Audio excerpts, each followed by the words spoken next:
The day I exposed my husband's $2.3 million fraud in a packed Dallas courtroom, he looked at me like I was still the woman he could silence. And that was the exact moment he realized I had destroyed him. My name is Elena Carter. I used to believe loyalty was everything. I live in Dallas, Texas.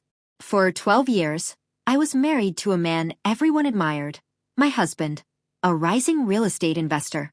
Charming, confident, the kind of man who could walk into a room and make people feel small without ever raising his voice.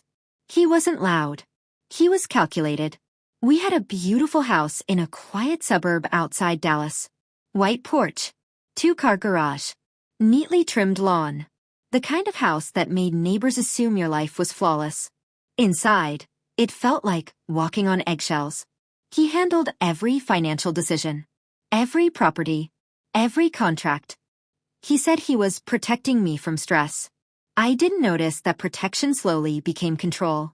I stopped having access to passwords, then credit cards, then explanations. But love makes you rationalize things you should question. Until the bank called. Ma'am, we need confirmation for the $480,000 transfer. My heart dropped into my stomach. I asked what account. She read the property name. One my father helped us purchase before he passed away. That property was supposed to be security, stability, legacy. When I confronted my husband, he didn't deny it. He minimized it. You're overreacting. He leaned back in his chair like I was a child throwing a tantrum. That night I searched his office drawer, and that's when I found copies of loan agreements. With my digital signature, perfectly forged. The signature looked like mine, but something felt off. Slightly sharper edges. Too clean. He had practiced it. For how long? I started shaking. I opened his laptop while he was in the shower, and I found emails. Not just romantic ones, business ones. His mistress wasn't just someone he was sleeping with. She was helping him move money. They joked about how I would never notice. I couldn't breathe. I locked myself in the bathroom and cried so hard I felt physically sick. For 12 years, I defended him when people called him arrogant. For 12 years, I believed in him. And he was slowly stealing everything. The next morning, I almost confronted him again. I almost screamed. But something stopped me. If I confronted him without proof, he would manipulate it. So I stayed quiet. That silence became my weapon. Every night after he slept, I gathered evidence. I downloaded transaction histories. I photographed documents. I recorded dates. And then something worse surfaced. He had taken out a line of credit against our home. If those investments failed, I would lose everything too. That was the moment I stopped crying. Fear turned into clarity. I hired a forensic accountant. I didn't tell anyone. Not even my closest friend. For weeks, I lived beside him like a stranger sharing a bed with the enemy. He kissed my forehead one morning and said, "You're lucky you have me." I smiled. And inside, I was building the case that would end him. The courtroom was colder than I expected. He walked in confident, suit pressed, hair perfect. He thought we were there for a minor divorce filing. He didn't know about the emergency motion. When the judge ordered the financial records displayed, the screen illuminated the room. Transfer after transfer, forged documents, side payments to his mistress. Gasps echoed. One of his investors whispered, "This can't be real." His face drained of color.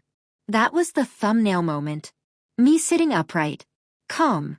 Him staring at the screen like the ground disappeared beneath him. When the judge announced the asset freeze and federal referral, the room fell silent. He turned to me. His voice cracked. "You planned this." I met his eyes and said quietly, "I survived you." The investigation didn't just hurt him financially. It dismantled his image. Investors pulled out immediately. News spread through Dallas real estate circles within days. The man who bragged about controlling everything couldn't control the narrative anymore. Friends stopped calling him. But they called me.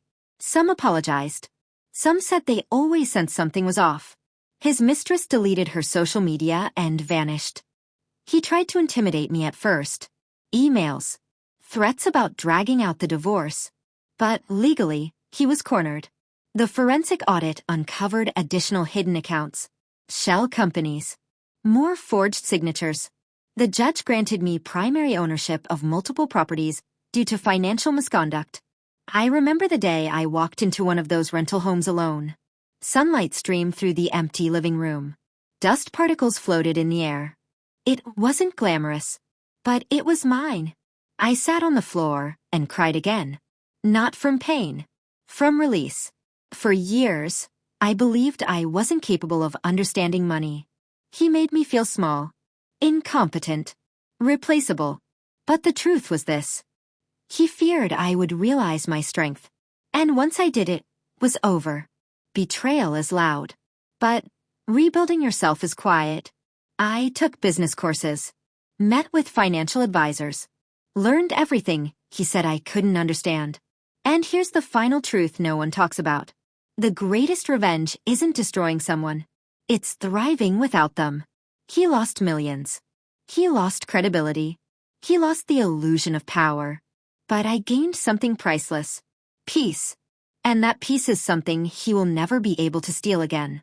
Before you go, I just want to say thank you for spending your time with this story and being part of this journey. If this video moved you, taught you something, or made you feel less alone, please like the video and share it with someone who might need to hear it today. And if you haven't already, subscribe to Revenge Uncut. We're working hard to reach our first 1,000 subscribers, and your support truly means everything to us. Every single subscription helps this channel grow and allows us to keep bringing you real, emotional, and powerful stories like this one. Most importantly, leave a comment below. Tell us what you felt, what stood out to you, or what this story meant to you. We genuinely read every single comment, and your words inspire us more than you know. Thank you for being here, thank you for your support, and thank you for being part of the Revenge Uncut family.